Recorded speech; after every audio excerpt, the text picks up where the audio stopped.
Welcome back. I was reading this article by Neva Magetla in today's Business Day, where she talks about how the fuel price has actually gone up by 20% in 4 months. And later this morning, the organization Undoing Tax Abuse, or OUTA, will, together with other civil action groups under the Freedom Movement banner, protest and march against the increasing fuel levy.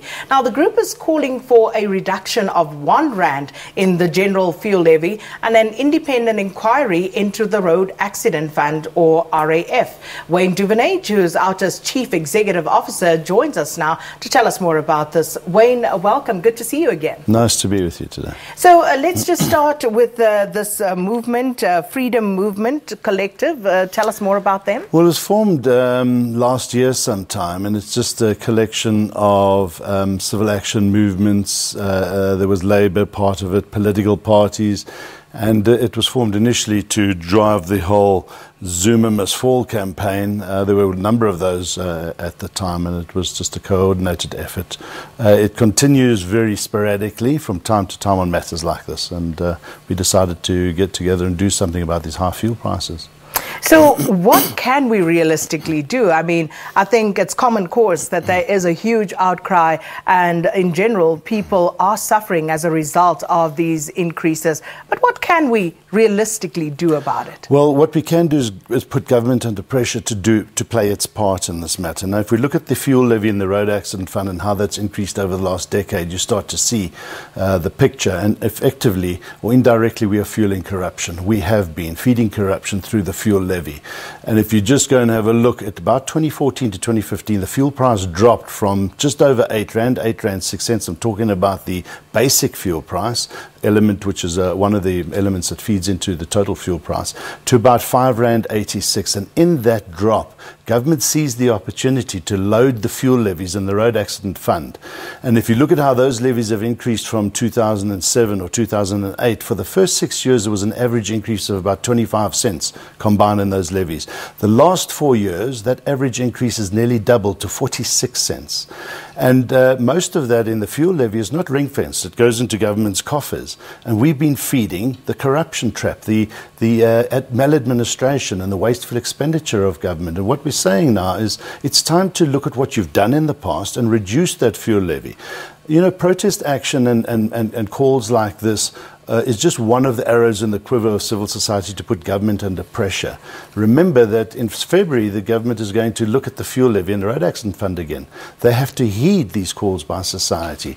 And if they don't reduce the fuel levy right now, which we probably believe they might not, because under pressure like this, they battle to make such decisions, they will be very mindful of society's views and be very careful to push that fuel levy up in February again. So this is part of a process of civil society saying to government, you are putting far too much stress and strain and pressure on your citizens.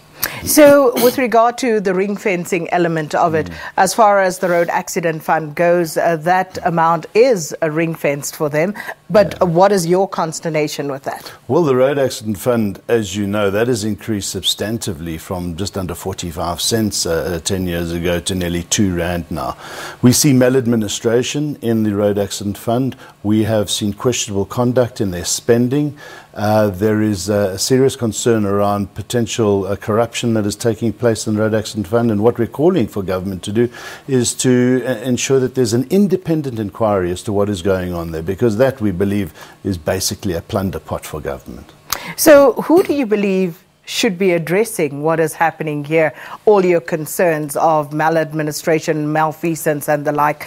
Because I see you actually will be handing over that memorandum to the Ministry of Treasury, a representative from that department. Why not the Department of Energy? Well, it's ultimately Treasury that makes these decisions, because it conducts the process of seeing how it allocates all its revenue. First of all, where can it find revenue streams? Treasury is the decision maker around the sin taxes, around sugar taxes, fuel levies and so forth, feeding into government's big pot of the fiscus, then which it allocates out. So it is Treasury that's going to have to make this decision, and that's why we're presenting it to Treasury. So talk to me, Wayne, about this R1 reduction. in the general fuel levy. How did you arrive at that, and what do you think that will actually do to alleviate the current plight? Well, what it will do is it'll take the fuel levy back down to below the 3 rand, so 2 rand. I think it's sitting at about 3 rand 26 cents, around there, 28 cents. So it'll take it to 2 rand 28 cents. As I said earlier on, that has gone up from 1 rand 45 cents, the fuel levy component of those two levies in 2008, 1 rand 22 cents. Sorry, back then. So what we're saying is that had the fuel levy been a rand lower, it would be far more realistic than where it is today as a result of these massive increases, especially over the last 4 years. Now, that's going to have an impact of reducing the fiscus or the income to government by about 23 billion rand. So the message is sent to government when they say, and when economists say, well, what does government do about that shortfall? That's exactly what we want them to address. We want them to go and find the money in the maladministration, the inefficiencies that have crept into government over time through all the tax increases, through the corruption that has been taken place. And if government takes a hard look at its own conduct through both national, provincial and local government, so it will find the savings and ease the pressure on the motorist, the consumer, the commuter. These costs are just excessive now, and if we don't do something about putting government under pressure to look at how it can find ways to save money, and one of them is by reducing the fuel levy and getting those savings, then I think as a society we are remiss in holding government to account for its conduct with its citizens, and it's lost its way. So how then would you suggest to government that money be spent? Which money? The 1 rand that you want reduced, that saving. If government were to take that and perhaps put it back into that pot in Treasury, how would you suggest they spend it? What it does, it takes the 1 rand or the 22 billion rand out of Treasury's pot. It makes Treasury, where it requires that money to fund government now, go back to its various departments to find the savings. And when government starts asking for its citizens or from its citizens less money in taxation, and the fuel levy is a tax, it starts to have to behave itself or conduct itself in a more efficient manner. And that's what we want, because we have a bloated government, we have a government that is inefficient, we have a government that has turned a blind eye towards or turned its eye away from corruption and maladministration. So what we're saying is get your house in order, reduce the expenses, reduce the taxes that you want from your citizens, and one of these ways is to pass that saving on back to the consumer and big business and everybody else by taking 1 rand out of the fuel levy. It's a very direct way of saying to its citizens, we hear your plight, we hear your pain, and we need to share some of the savings that we gain in maladministration and inefficient government back to society. Through that, you have reduced costs of goods getting to markets. Through that, we can commute to and from work and from our daily lives at a slightly cheaper rate. But what are the chances that government's going to listen to you? Well, remember last year in February 2017, when the country went on a protest around Jacob Zuma's sacking of the Minister of Finance, Pravin Gordhan at the time. Of course, he didn't change his decision the next day and say, okay, let me put Pravin Gordhan back in power, into that position. This is about sending a message to government. So we're hoping that they will hear. I mean, it would be extremely fantastic and a great opportunity for government to send a positive message to society by reducing that fuel levy by 1 rand. But we know they're in a predicament.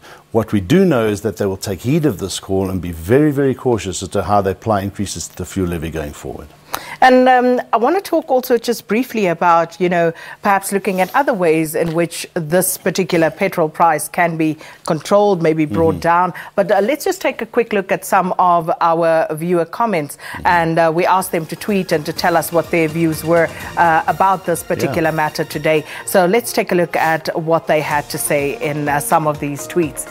So, okay, the question of the day that we asked you, and it was about today's petrol strike and also the high increased price of fuel. What do you would you support this action today? Nazim Grootboom says, I wish all the marchers will send a strong message to government that it can't be like this every month. #petrol. And then this one is from Zandile, who says they are trying even harder to take up our 1 cent that we have left. That's from Zandile. Putana says people have had enough of fuel increases. I really support them because it cannot be business as usual.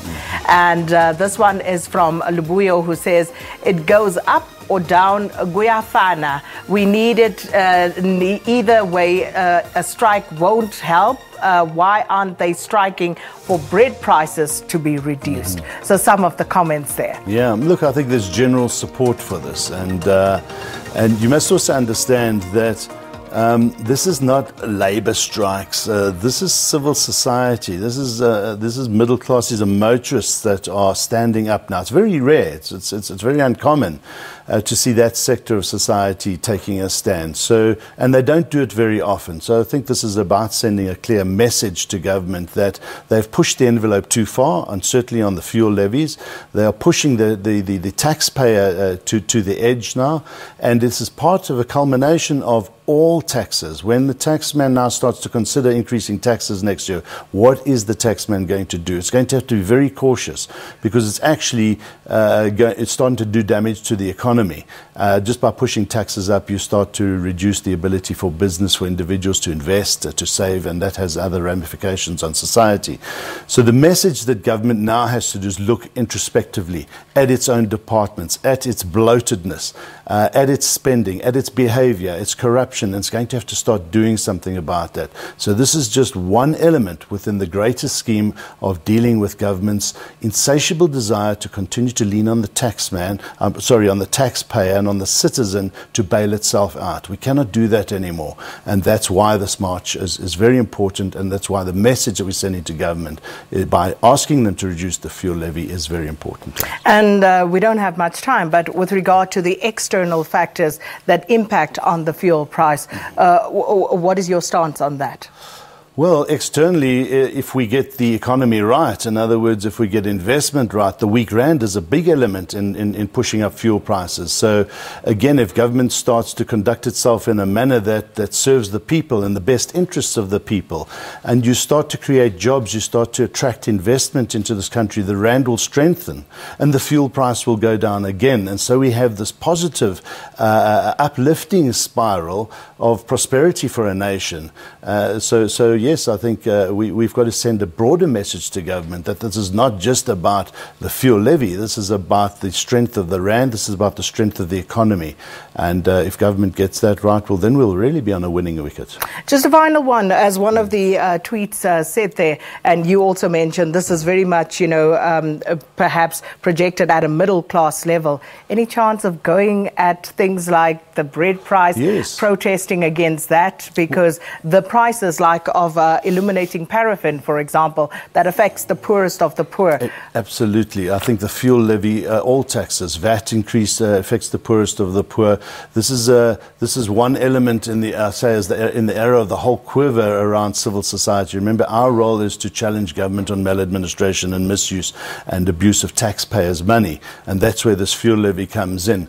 But civil society at large needs to continuously challenge government on all matters that are not in the best interest of society. Remember, we started our movement on the back of the e-toll discussion, which was certainly not in the best interest of society, and we've seen that pressure has now brought that system to its knees and it's about to collapse. So this is the long journey that we're on, and we are fighting for the rights of the people in this country. Wayne Duvenage, thanks so much for coming through. Pleasure. And Wayne Duvenage is the Chief Executive Officer of OUTA, and talking about civil society groupings coming together today to protest against what seems to be at this point a runaway fuel price. So that's also our question of the day. So keep those comments coming at Morning Live using the hashtag Morning Live as well. And we will come back and read more of your comments with regard to our question of the day after 7.